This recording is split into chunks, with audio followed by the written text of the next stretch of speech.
Hey,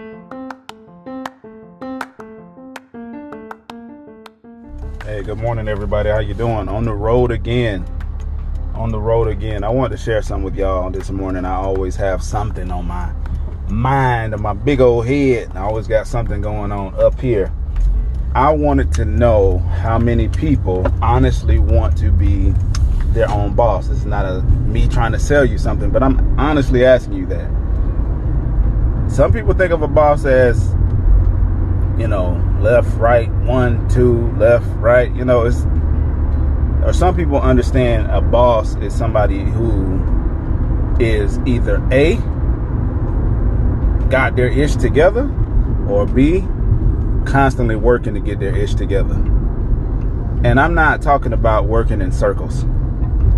I mean total productivity. Total productivity. I want to see people who actually benefit from putting forth not just effort, but benefit from putting forth productivity. I love effort. I love talent, but I love productivity. I can push a wall, that's effort. But if the wall moves nowhere, what's the point of me pushing this wall? I'm just pushing up against it. It's not doing anything. I'm just wasting energy. I'm giving effort. I'm grunting. I'm pushing. I'm giving something. It's not going anywhere. How many people honestly want to be their own boss or be a boss? It takes a lot to be your own boss, because you got to boss yourself through the times you don't want to work, the times you don't want to do what's necessary in order to make sure that you are productive.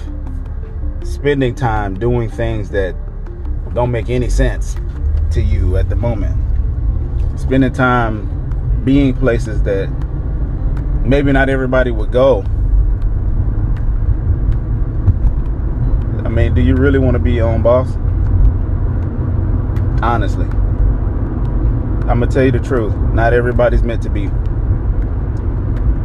Some people are meant to be employees, and that's okay. You gotta know your place. You gotta know who you are.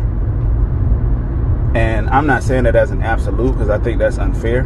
Know who you are. But you need to know who you are at the moment and where you are at the moment. If you don't do that, if you're not putting in the work to learn yourself in the moment that you're in, if you're not putting forth that methodology or that brain that you have, or the education that you got, or that know-how that you have to understand everything about the most complex being on this earth, which is you're failing.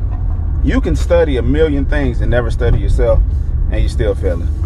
That's why some people have a lot of education but lack what's called common sense or street smarts, because they don't really pay attention to the environment. They don't really pay attention to themselves. So they spend a lot of time studying textbooks, which are good for what they're good for, but they're not good for you learning who you are. You want to know who the most tough textbook or the toughest book to learn? You staring right at him or her. Do yourself a favor. If you want to be your own boss, get to learn who you are. Get to understand your traits, your weaknesses. Most of all, understand how those weaknesses not just hold you back, but how you can turn them into pure strength. Y'all have a blessed day, man.